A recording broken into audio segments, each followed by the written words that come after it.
मन और चित्त में क्या फर्क है?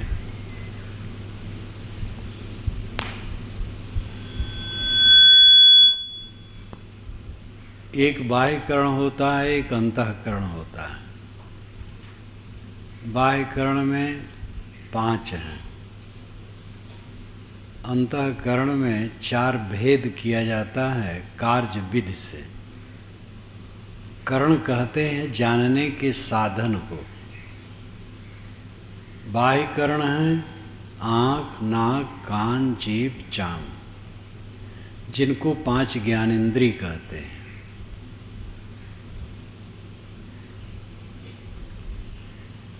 इनसे 5 विषयों को जाना जाता है। दुनिया में केवल 5 विषय हैं, 6 विषय नहीं है।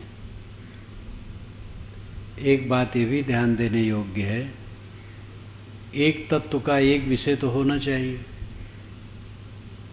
वैज्ञानिक 100 से अधिक तत्व मानते हैं, तो 100 से अधिक विषय होना चाहिए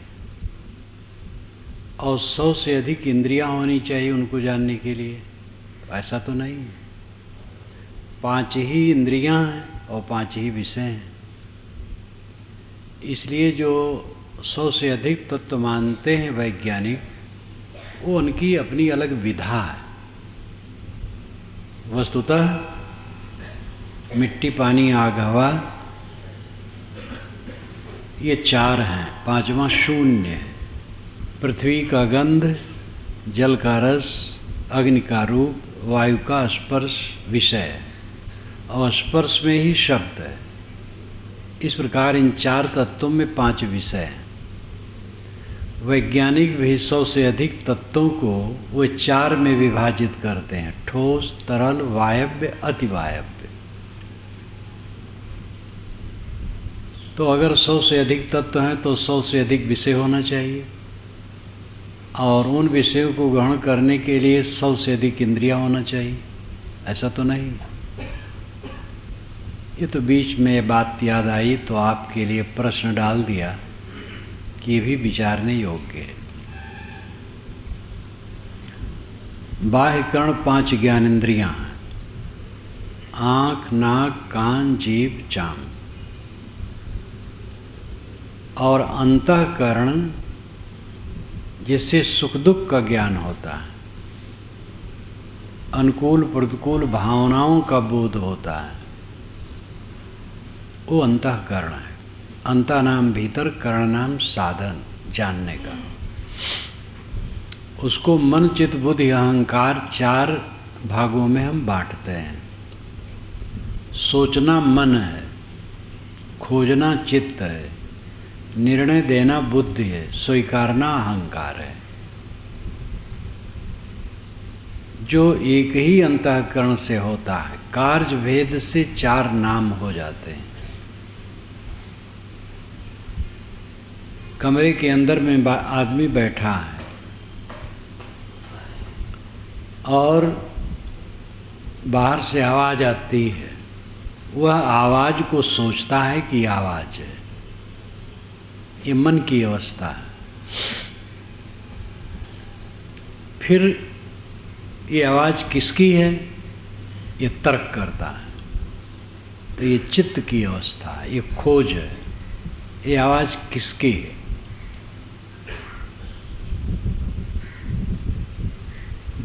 इसके पश्चात होता है कि ये घंटी की है, ये बुद्धि की अवस्था है, निर्णय दे दिया। बुद्धि गलत भी हो सकती है, घंटी की ना हो और किसी की हो, लेकिन जब निर्णय दे दिया तो बुद्धि की अवस्था है। स्वीकार लेना अहंकार की अवस्था है। अहंकार का यहाँ अर्थ है किसी चीज़ को स्वीकारना, करना। एक अहंकार दूषित होता है और एक अहंकार व्यवहारता होता है।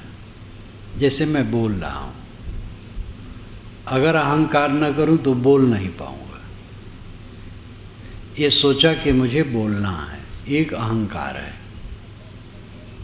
कर्तव्य के लिए एक संकल्प, ये अहंकार तो जीवन भर काम करता है। शरीर में आग लग जाए तो शरीर जल जाएगा, लेकिन शरीर में आग न रहे तो शरीर मर जाएगा। इसलिए शरीर में जो सामान्य आग है वो काम की चीज़ है। तो ऐसे अहंकार, करतूत के मूल में अहंकार है। अहंकार के बिना काम नहीं होता। मैं ये काम करूँगा,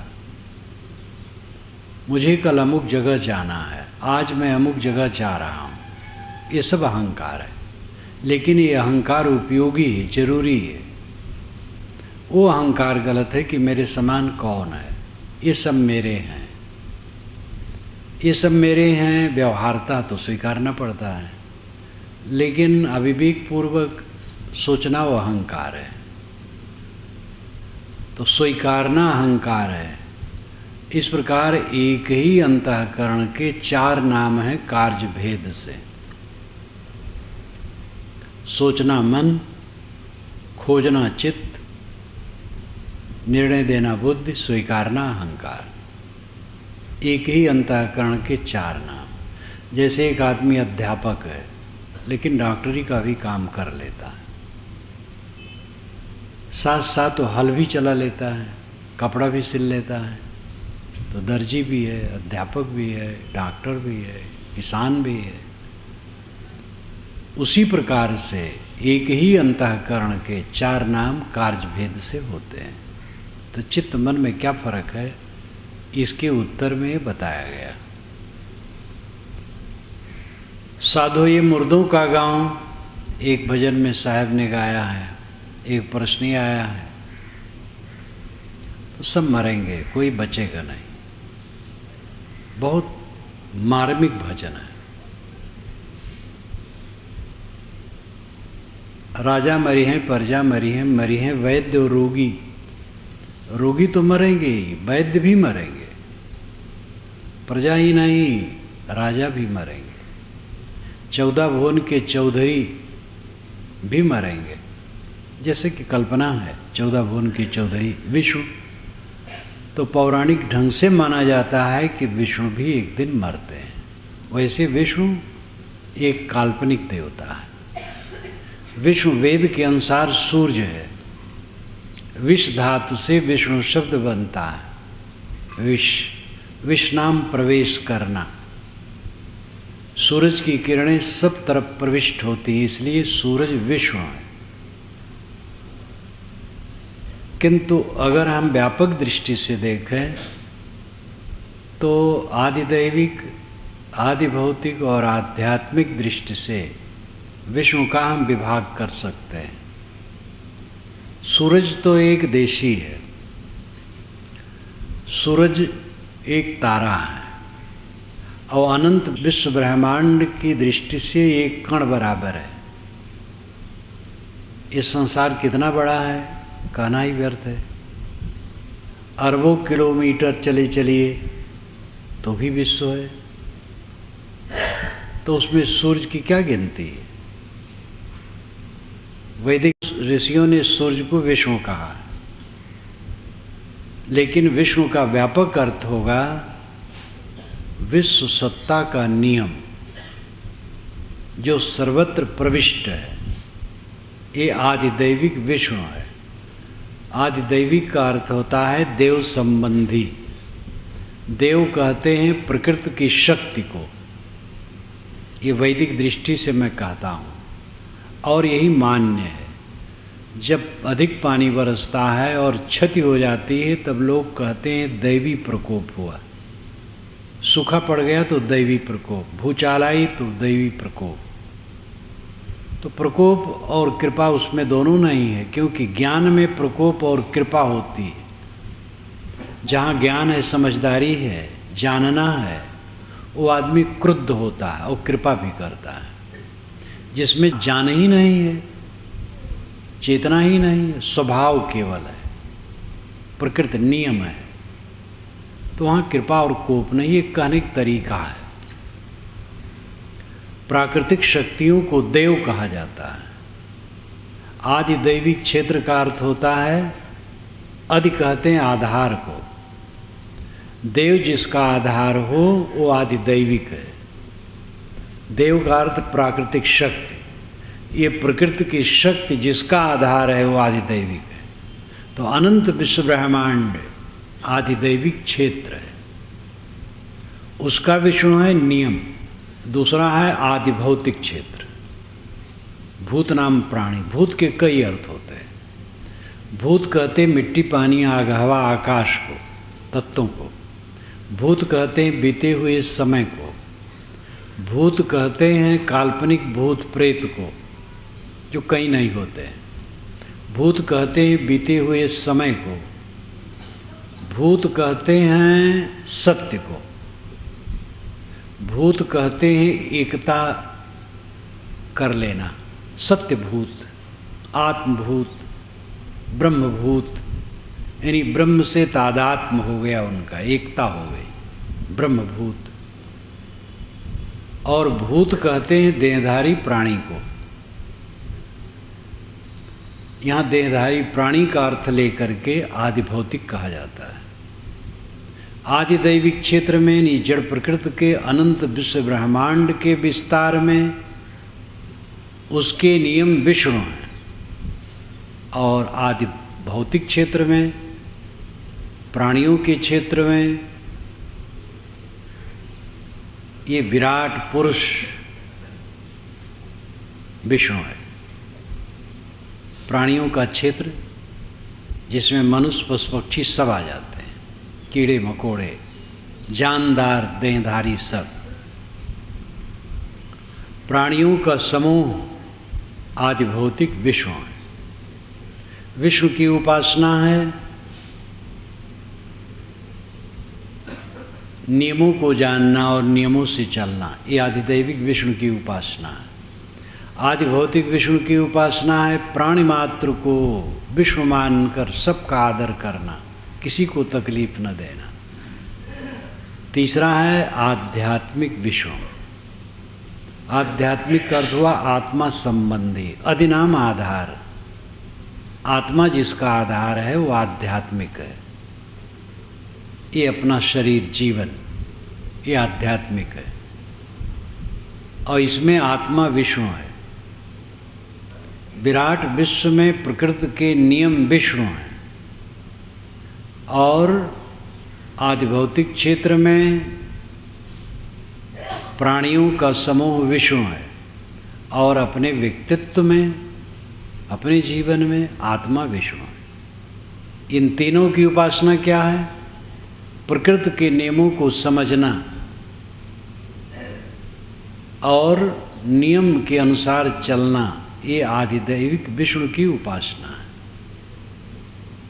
प्रकृति के नियमों को समझो, उसके अनुसार चलो, नहीं तकलीफ पाओ। अधिक ठंडी का सेवन न करो, अधिक गर्मी का सेवन न करो। नियम, विश्व के नियमों को समझो, भटकोगे भी नहीं, समझोगे। पानी बरसता है प्रकृति के नियमों से, स्वभाव से, कोई कृपा करके नहीं बरसाता। पानी बरसाने वाला कोई जानदार नहीं है। ये विश्व के नियमों को समझोगे तो भटकोगे नहीं। नहीं तो जब पानी नहीं बरसेगा तो हवन करना शुरू करोगे कि पानी बरस दे, पुकारने लगोगे भगवान को कि बरसा दो। भगवान कहीं सोया है? वो नहीं जानता है। ये भ्रम है लोगों का। पानी कोई बरसाता नहीं, भगवान और देवता। पानी जड़ प्रकृति से बरसता है, उसके अपने नियम हैं। तो प्रकृति के नियमों को समझना बहुत जरूरी है। और आदि भौतिक विष्णु की उपासना है प्राणियों का आदर करना। आध्यात्मिक विष्णु की उपासना करना है अपने आत्मा में लीन हो जाना। ये अंतिम जीवन का फल है। तो सब मरेंगे, कोई नहीं बचेगा। नाम अनाम अनंत रहते हैं। साहब कहते हैं इसमें साधोई मुर्दों का गांव। दूजा तत्व न हुई, नाम अनाम अनंत रहता है, दूजा तत्व न हुई। कहीं कबीर सुनो हो संतो, भटक मोह जनिक हुई।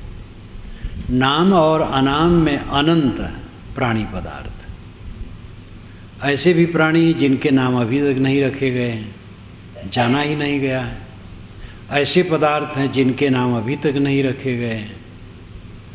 तो नाम में भी हैं और नाम में भी हैं, अनंत है। दूजा तत्व न हुई। ये नाम अनाम में जड़ चैतन्य है, इसके अलावा और कुछ नहीं। कहें कबीर सुनो संतो भटक मोह जन कोई भटक के मत मारो। सारी निर्मित वस्तुएं विनष्ट होती हैं। निर्माण का स्वभाव है विनाश होना उसका, इसलिए निर्माण में मोह नहीं होना चाहिए। हम लोग तकलीफ क्यों भोगते हैं? क्योंकि निर्मित वस्तु में मोह हो जाता है। निर्मित वस्तु का उपयोग करो, उसकी सुरक्षा करो, मोह न करो।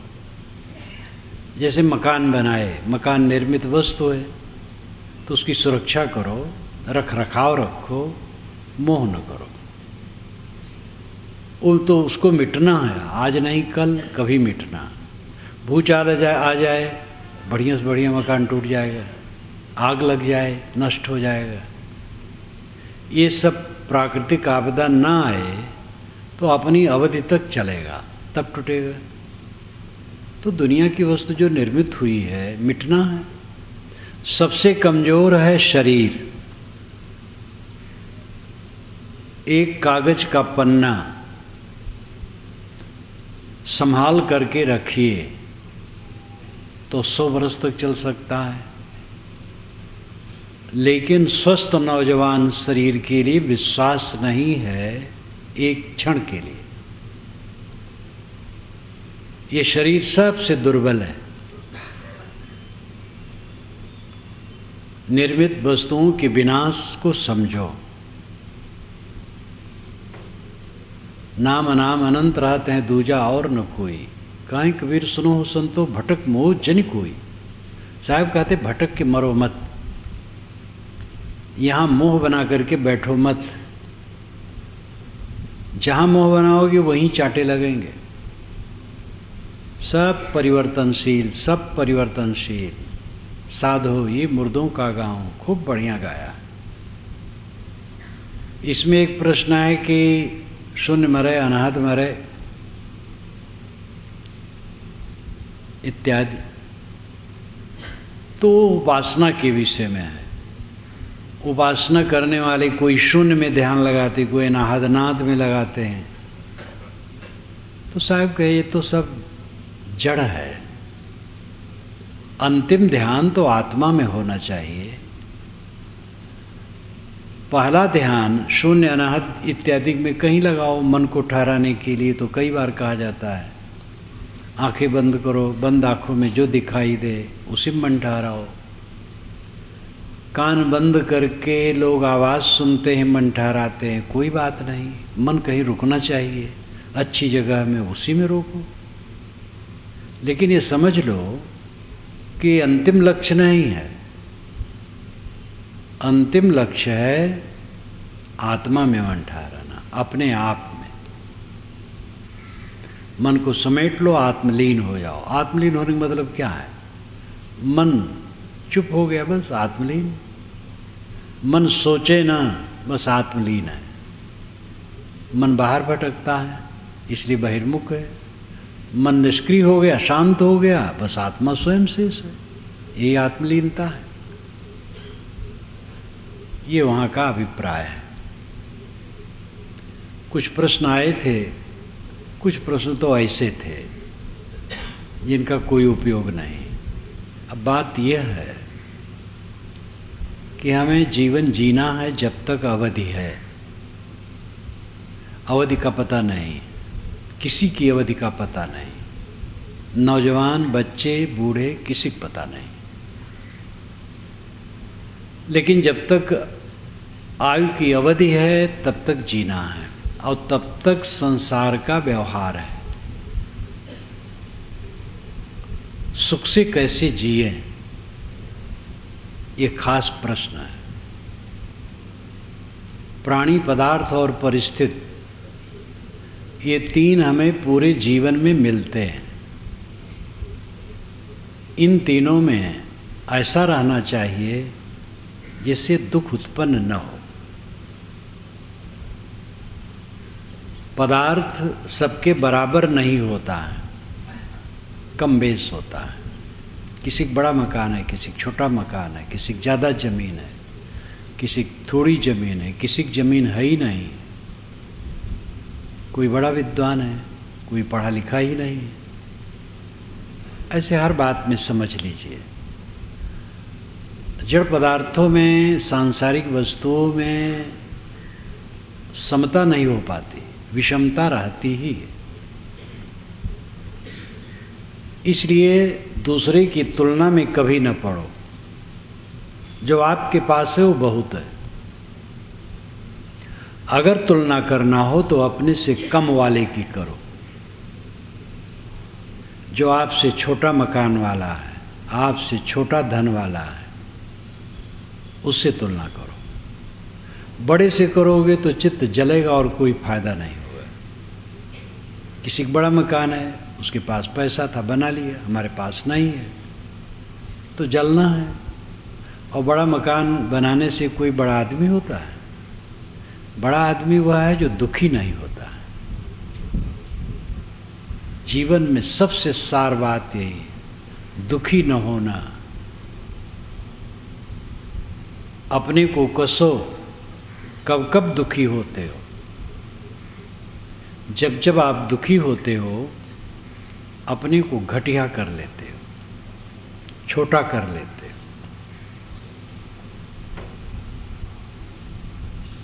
दुखी न होना बड़प्पन है। बड़ा मकान होना बड़प्पन नहीं। कोई कार से आके उतरा, कोई मोटरसाइकिल से, कोई साइकिल से, कोई पैदल से, तो उसमें कोई छोटा बड़ा नहीं हो गया। मनुष्य तो वही है। लौकिक दृष्टि से धनी आदमी को बड़ा आदमी कहते हैं, आध्यात्मिक दृष्टि से नहीं। विद्वान को लौकिक दृष्टि से बड़ा आदमी कहते हैं, आध्यात्मिक दृष्टि से नहीं। कितने विद्वान हैं, बिलबिलाते रहते हैं, महादुखी। कितने धनवान हैं, चरित्रहीन। तो बड़े आदमी क्या, बस लौकिक दृष्टि में बड़े आदमी हैं, नहीं पैसा वाले। इसलिए बाहरी पदार्थों की तुलना में रहोगे तो तकलीफ पाओगे। ये सब जीवन जीने की कला है। जानते सब हैं, प्रयोग में लाने से तब वो अपना होता है। आपके घर में हीरे मोती धरे हैं, आप भूखों मरते हैं, तो उसका क्या मतलब है? हीरे मोती को भुनाओ, उसको रुपया करो, रुपया से अन्न पानी करो और खाओ पियो, तब तो हीरे मोती का महत्व है। जानते हैं, वो करते नहीं हैं, तो क्या मतलब हुआ?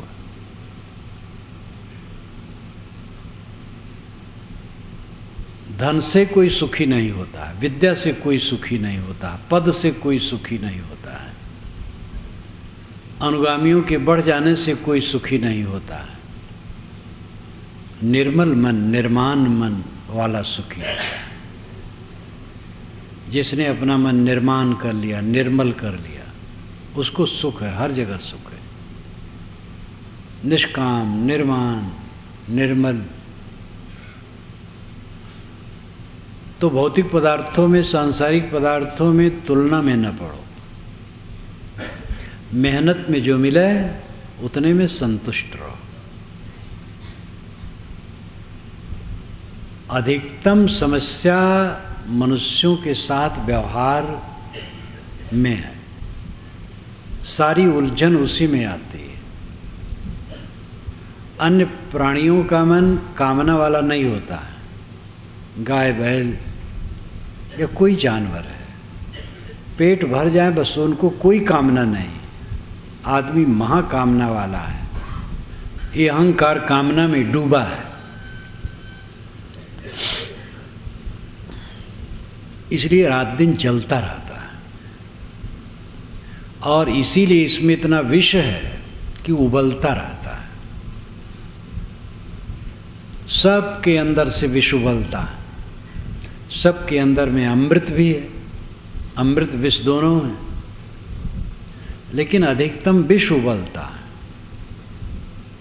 कितने घरों में है मीठा वचन घर में होता ही नहीं, या तो नहीं बोलेंगे या तो बोलेंगे तो कट बोलेंगे, व्यंग बोलेंगे, गर्मी से बोलेंगे। उठना बैठना बर्ताव करना जो सहज जीवन की क्रिया है उसमें विषबमन होता है। उनके उठने बैठने में लगता है कि ये सही ढंग से नहीं, व्यवहार करने में लगता है। वे स्वयं जलते हैं और दूसरे को जलाते हैं। दूसरे के विष से न जलें, ये स्वयं सावधानी करना होगा। दूसरे पर अपना कोई अधिकार नहीं, अपने पर अधिकार है। दूसरे के उबले हुए जहर को सह लो और अपने जहर को मारो, यही सुख का रास्ता है। पत्नी हो चाहे बच्चे हो, चाहे नौकर हो, चाहे छोटा भाई हो, वही मनुष्य है, उससे भी जहर निकलेगा, उसको भी सहना। अहंकार न करो कि हम बड़े हैं। बड़ा हुआ है जो सह ले, लड़ाई करे वो बड़ा नहीं है। सहना सीखो। 4 आदमियों का व्यवहार वही निभा सकता है जो सहनशील हो। सहनशील नहीं होगा, उस समूह को लेकर के नहीं चल सकता है।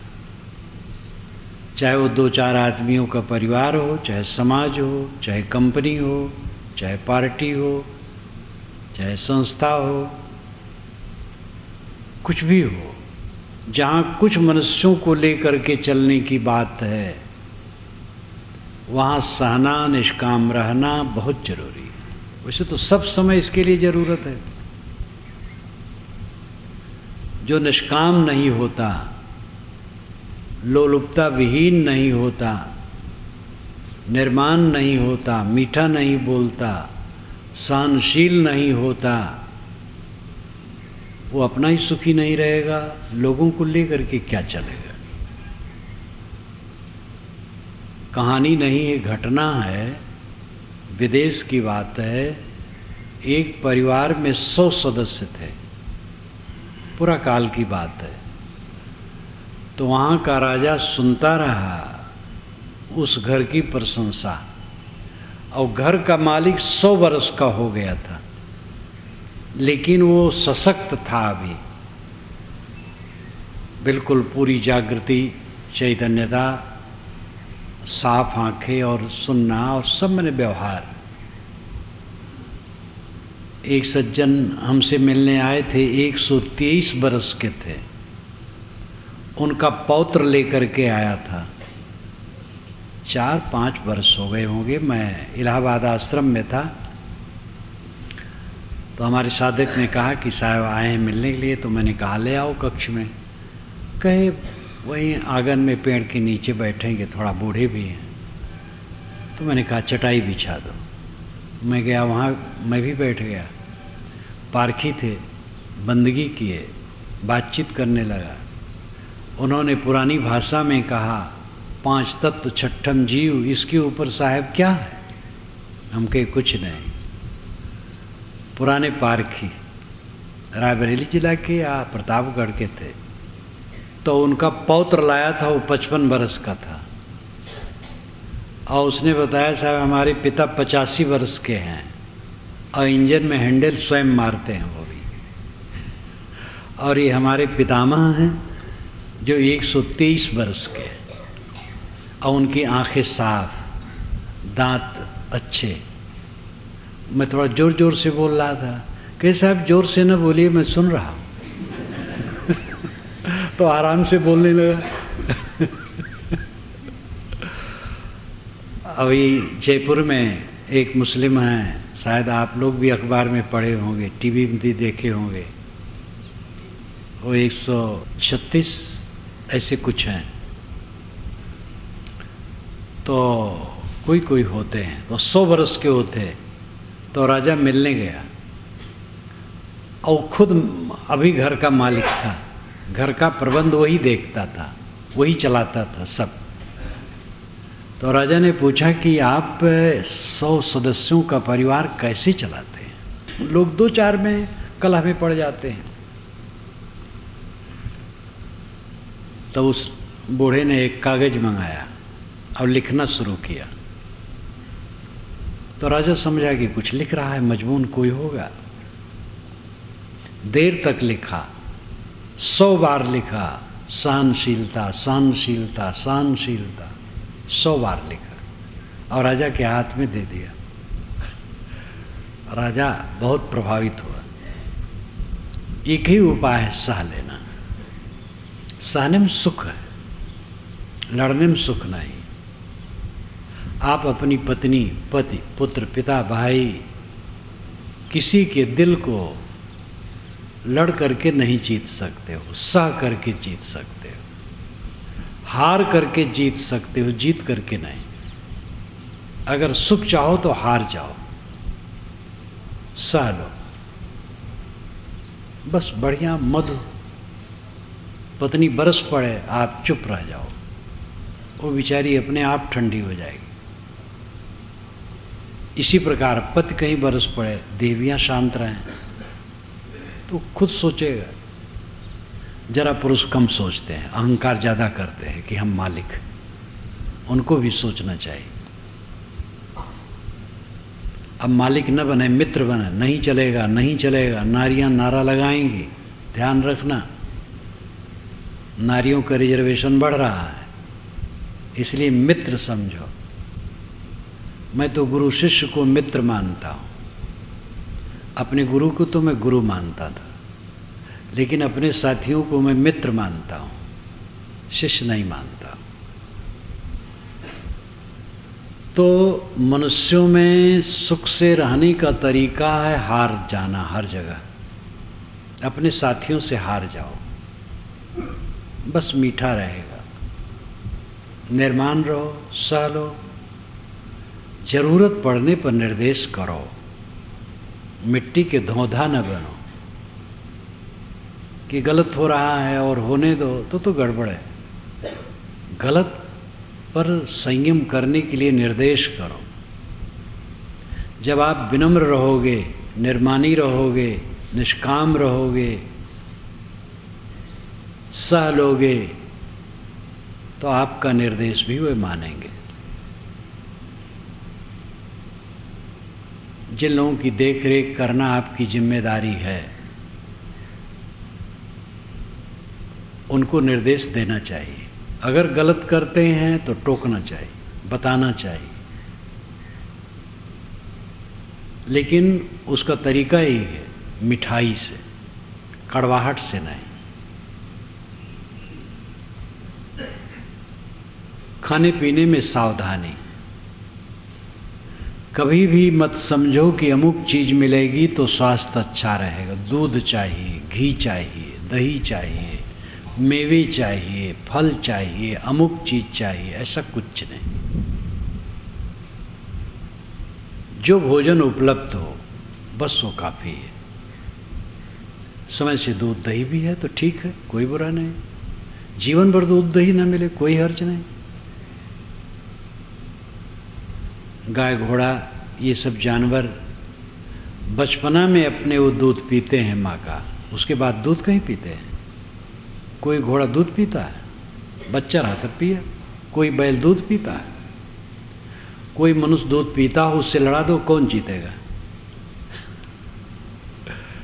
इसलिए भ्रम न पालो कि भोजन में अमुक चीज़ चाहिए।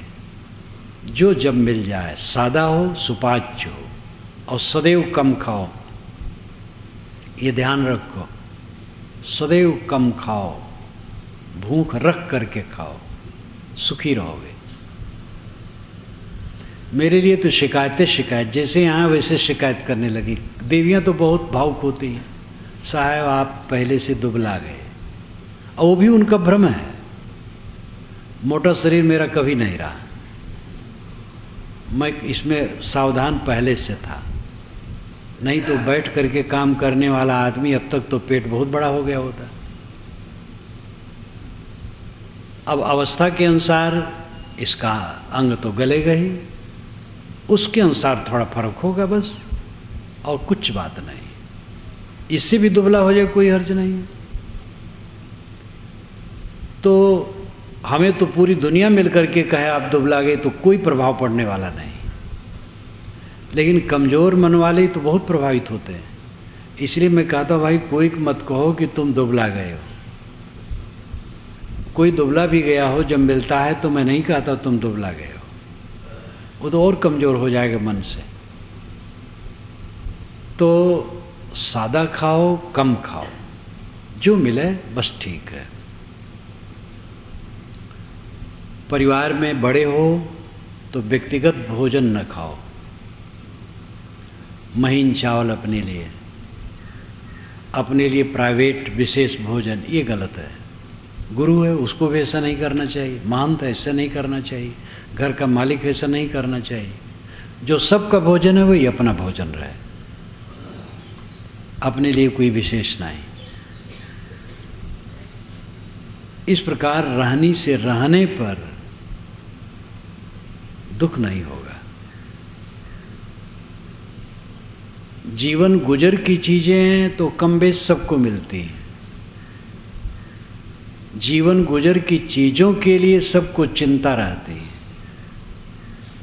लेकिन जीवन चलाने में जो कला होती है उसकी चिंता नहीं। जीवन जीने की चीज़ें होती हैं और जीवन जीने की कलाएं होती हैं। जीवन जीने की चीज़ें हैं अन्न पानी रुपया पैसा कपड़ा लत्ता घर द्वार पशु प्राणी, ये जीवन जीने की चीज़ें हैं। और जीवन जीने की कला है क्षमा, संतोष, धीरज, सहनशीलता, विनम्रता, निष्कामता, निर्माणता।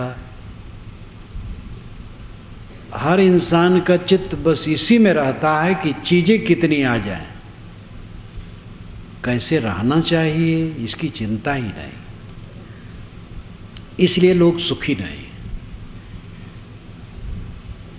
बिना हमारे जाने हमारे अंदर में अहंकार इकट्ठा होता जाता है और हम समझ नहीं पाते। हम समझते हम निर्मानी हैं, और जब दुखी हो गए तो निर्मानी कहाँ, अहंकारी है। आप जवान हुए, घर पर आपका दबदबा, बाल बच्चों पर दबदबा, नौकरी चाकरी करते हैं तो वहाँ भी जो मातहत वाले हैं उन पर दबदबा,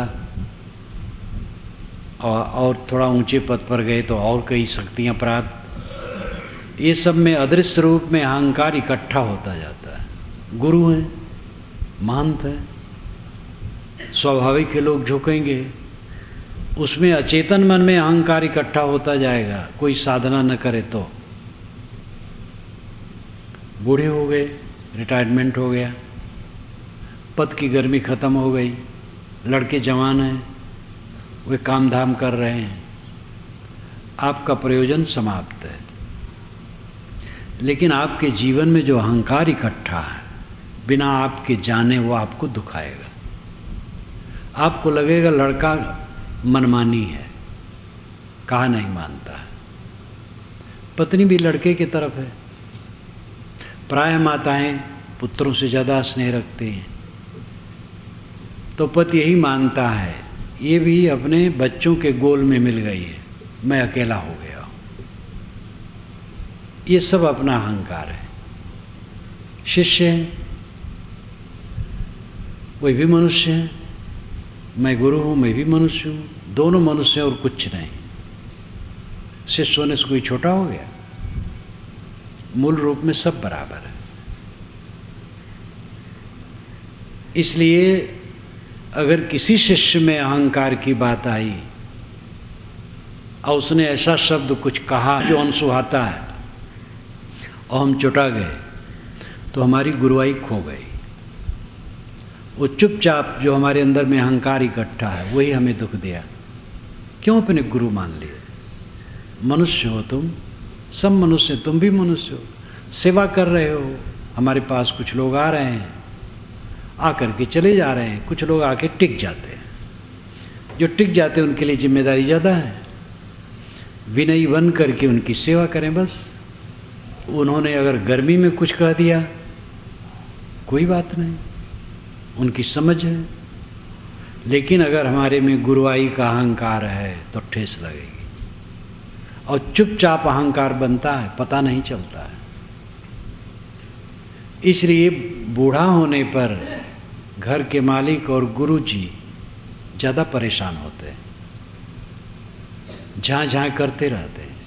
कितने गुरु हरदम निंदा करते हैं चेलों की, ये कहा नहीं मानते, मनमुखी हो गए हैं।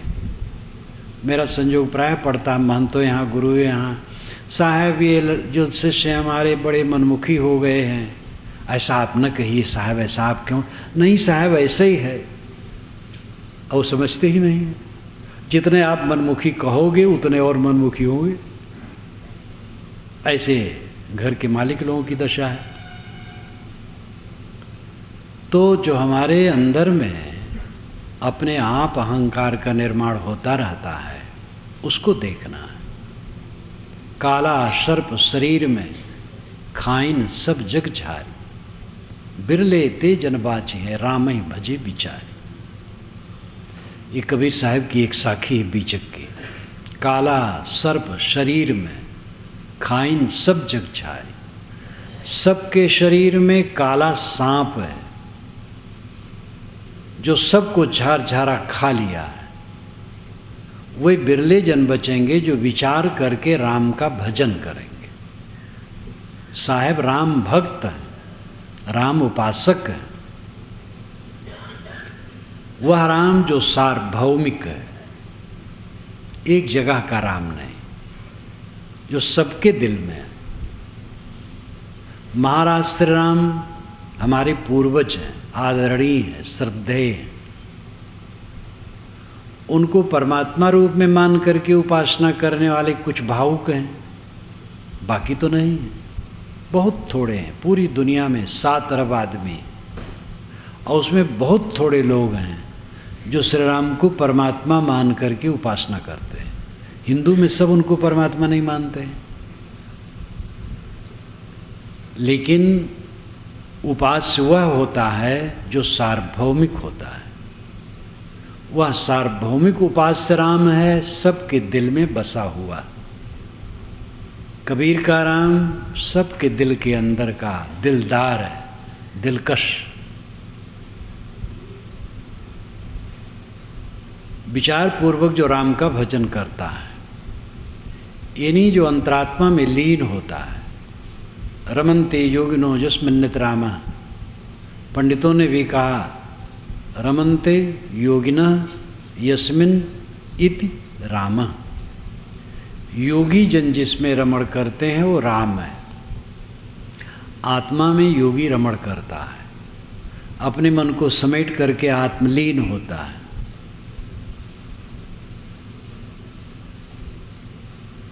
तो राम में रमता है, अंतरात्मा में रमता है, वो राम है।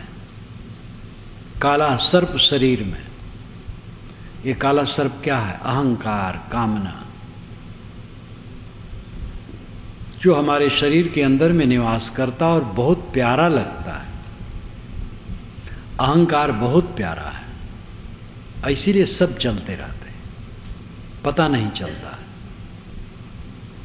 एक गृहस्थ रहे, वह आश्रम बनाए रहे, घर से सटा हुआ। आधी जमीन में उनका मकान रहे, आधी जमीन में आश्रम, सभागार रहे, रोज़ सत्संग हो। वहाँ कई बार मेरा सत्संग होता था। अयोध्या से उत्तर की बात है। प्रबंधक त्यागी रहे, बहुत सदाचारी रहे, बहुत तितिक्षु रहे, लेकिन अभिमानी रहे, मिठऊ अभिमानी रहे। तो एक दिन कहे साहब, मुझे लोग कहते हैं अहंकारी बहुत हैं, मुझे पता नहीं चलता साहब मेरा अहंकार है, आपको कैसे लगता है? मैंने कहा इससे बड़ा अहंकार और कुछ हो सकता है? जब कोई कहे अहंकारी हैं तो कहना चाहिए बिल्कुल मैं अहंकारी हूँ। जो ये पूछे साहब मुझे नहीं लगता अहंकार है, आपको कैसे लगता है, तो कहलाना चाहता है कि नहीं नहीं आप बड़े निर्माण हैं। ये अहंकार का लक्षण है। एक सज्जन ने मुझे पत्र भेजा था कि साहब मैं सबका एहसान करता हूँ साथी बराती, और किसी से कुछ नहीं चाहता हूँ, फिर भी लोग एहसान तक नहीं मानते, बड़ा कष्ट होता है। घर वालों से भी कष्ट होता है, संबंधियों से भी, मित्रों से भी। मैं किसी से कुछ नहीं चाहता हूँ और मैं सेवा करता हूँ, लेकिन लोग एहसान तक नहीं मानते, इसलिए बड़ी मन को पीड़ा होती है। तो मैंने उनको उत्तर लिखा कि आप इस पत्र को लिखने के बाद स्वयं पढ़ लेते और पढ़ करके अर्थ लगा लेते तो पत्र न भेजते। आप सेवा करते हैं, अब आप किसी से कुछ नहीं चाहते, फिर भी एहसान चाहते हैं, कोई एहसान भी नहीं मानता है। और ये सबसे बड़ा भयंकर है, ये एहसान मानने की बात। पैसा वैसा चाहना तो स्थूल है, हमारी कोई प्रशंसा करे कि ये बड़े अच्छे आदमी, ये बड़ा सूक्ष्म अहंकार है। सबके अंदर में काला सांप है, अपने अपने सांप को मारो, कोई बच्चा नहीं, हमारे में भी है, आप में भी, सब में। सबको अपना अपना अहंकार मारना है, तब सुख मिलेगा। ये अहंकार झूठा है। किस चीज़ का अहंकार है?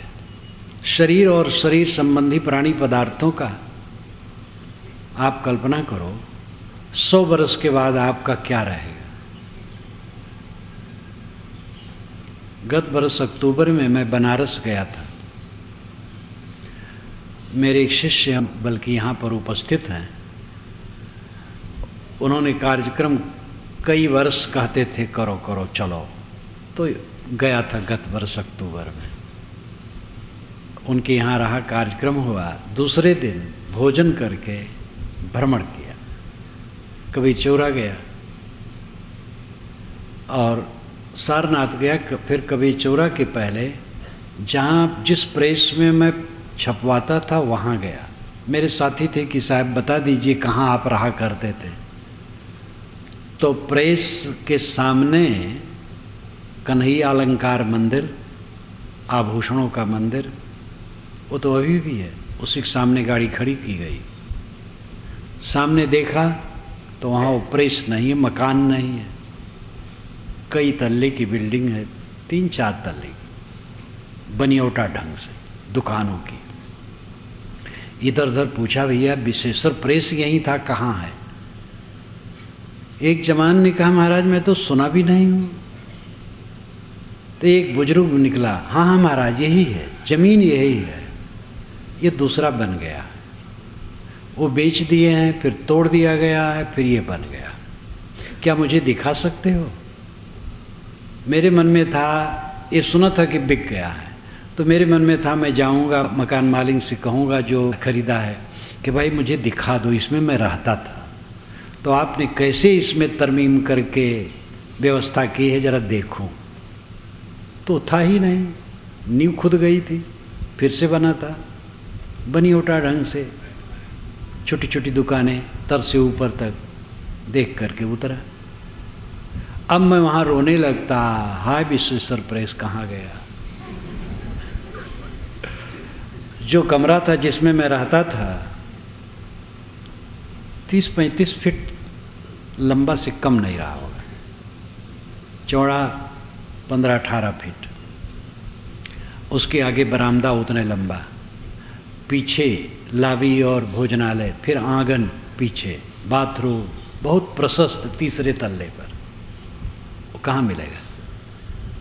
एक राजा की पत्नी जब मरी थी और राजा छटपटा रहा था कि मैं रानी के साथ चल जाऊंगा, चिता रोपी गई थी बाग में, राजा को लोग पकड़े थे, छटपटाए, छोड़ो हम चिता में जल जाएंगे रानी के साथ। इतने में एक महात्मा आ गए, उनके हाथ में हंडी थी, हंडी गिर पड़ी, टूट पड़ी, महात्मा गिरे उस पर, ठीकरे पर रोने लगे, हाय मेरी हंडी कहाँ गई है, मैं मर जाऊंगा, तेरे बिना न रहूंगा। राजा तो हक्का बक्का रह गया, उसका भूल गया। राजा ने कहा, महात्मा हो करके इतनी तुच्छ विचार, तुच्छ हंडी, कई हंडी हम मंगा देंगे। महात्मा ने कहा, नहीं, वही हंडी, गुप्त प्रकट अंगों को उसने हमारे देखा है, वो इतनी प्यारी हंडी, मैं उसके बिना मर जाऊंगा, कोई हंडी नहीं चाहिए, इसी हंडी के साथ मैं अपनी जान दे दूंगा। राजा ने कहा, महाज्ञानी आदमी हो महात्मा जी, ये कौन सा आपका ज्ञान है, सदोई है? तब महात्मा ने कहा, राजा साहब आप तो ज्ञानी है ना, अरे एक रानी मर गई, दूसरी रानी आ सकती है, आप उसी के पीछे मरना चाहते हैं? तब वो समझा कि महात्मा का ये नाटक है हमें समझाने के लिए। अब मैं वहाँ विश्वेश्वर प्रेस कह करके रोता, कहीं मिलने वाला था। 100 वर्ष के बाद कुछ मिलेगा, शरीर अपना नहीं रहेगा। 200 वर्ष बीतेंगे, 300, 400, 500, कुछ पता लता नहीं, साफ ये काल चक्र पोंछ करके साफ कर देगा सब, और फिर बनता रहेगा, चलता रहेगा। विवेक करो, मोह का त्याग करो। यहाँ रहना नहीं है, उठ के चल देना है। रंगमंच पर आए हो, अपना नाटक करो और उतरो और चलो, पैर पसार करके सोने की जगह नहीं। जवान बूढ़ा किसी का इत्मीनान नहीं है, सबको अपने अंत के दिन को देखना चाहिए, जिससे मन निर्मल रहे, अनासक्त रहे। आपका अमृत धाम आपका स्वरूप है, स्वरूप ज्ञान आप अनुभव आपू ही बिसर्यो। जैसे स्वान कांच मंदिर में भ्रमित भूस मर्यो, ज्यों के हरि बपनिरक कूप जल प्रतिमा देख पर्यो, वैसे ही गज फटिक शिलार सो दसनन आरी अर्यो। मरकट मूठ स्वाद नहीं बेहोरे, घर घर रटत फिर्यो, काहे कबीर नलनी के सोना तो ही कौने पकड़ो। 5 उदाहरण इसमें देते हैं साहब, कैसे आदमी भूल जाता है। एक सिंह कुआं में अपना प्रतिबिंब देख करके समझा दूसरा सिंह है, उसको मारने के लिए कूदा और मर गया। ऐसे सब उदाहरण हैं। हम अपने ही प्रतिबिंबों से लड़ते हैं। हमारा अहंकार, हमारा मोह, हमारी वासनाएं, हमारी तृष्णाएं वही चित्त में प्रतिबिंबित होती है, उसी में जूझ करके हम मरते हैं। अपने को संभालें। काला सर्प शरीर में, हमारे शरीर में काला सांप है, अहंकार, कामना, तृष्णा, और सारा जगत इसी में खाया जा रहा है। बिरले ते जन बाची हैं जे राम ही भजे विचार। जो विचार पूर्वक राम का भजन करेगा वो बचेगा, देहाभिमान छोड़ करके आत्मरत होगा वो बचेगा। शरीर ये जगत का हिस्सा है, और जगत का अर्थ है जायमान होना, गत होना, बनना बिगड़ना। संसार का अर्थ है सरकना। जितनी वस्तुओं को हम देखते हैं जिनमें हमारा मोह है, वह सब मिट्टी, पानी, आग, हवा के कणों का संगठन है, संव्यूहन है, जोड़ है, और सब बन करके बिगड़ते हैं। विलक्षण नाम की कोई चीज़ नहीं। विलक्षण दिखती है, लेकिन मिट्टी, पानी, आग, हवा के कणों से अलग कुछ नहीं। और ये देखते देखते सब खोते रहते हैं।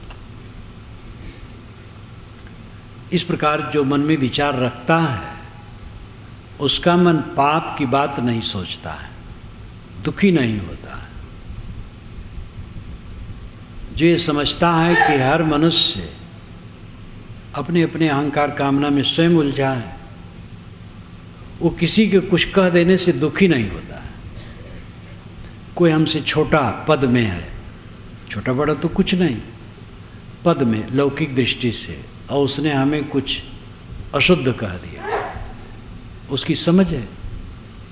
सब वैसे जार से भरे हैं, उबल रहा है सबका जार, सब दुखी हैं, तो उनसे बैर हम कर ले। अपने मन को शीतल रख, जिनको समझा पावें, संबंध है उनको समझावें, और जिनको न समझा पाएं उनसे दूर रहें। अगर कोई ऐसा विषैला है कि जिसे हम समझा नहीं सकते, रास्ते पर ला नहीं सकते, तो उसमें मिल करके दुख होगा, इसलिए उससे दूर रहें। और जिसको समझा पावें उसको समझावें, अपना शीतल रहें। मैंने आपसे कहा था कि सुख से कैसे रहें, हल्के फुल्के कुछ प्रश्न थे, उसके उत्तर के बाद मैंने आपसे कहा हम सुख से कैसे रहें। सुख से रहने का तरीका है, पदार्थ जितने हैं उतने में संतुष्ट रहें। भोजन, कपड़े, निवास सबको मिलेंगे, मेहनत करते रहो, घबराओ ना। सादा सहज जीवन बिताने की चेष्टा रखो, कम से कम वस्तुओं में गुजर बसर करने की चेष्टा रखो, और प्राणियों के साथ मधुर बर्ताव करो, निर्माण रहो, निष्काम रहो। जो बिना जाने हमारे अंदर में ये सांप जन्मता है अहंकार का और कामना का, इस पर दृष्टि रखो, अपने अहंकार कामना को मारो और विनयी रहो, मीठे वचन बोलो। अंतिम सूत्र यही है कि दूसरे के उबले हुए विष को सह लो और अपने विष को मारते रहो। ये सुख से जीने का तरीका है।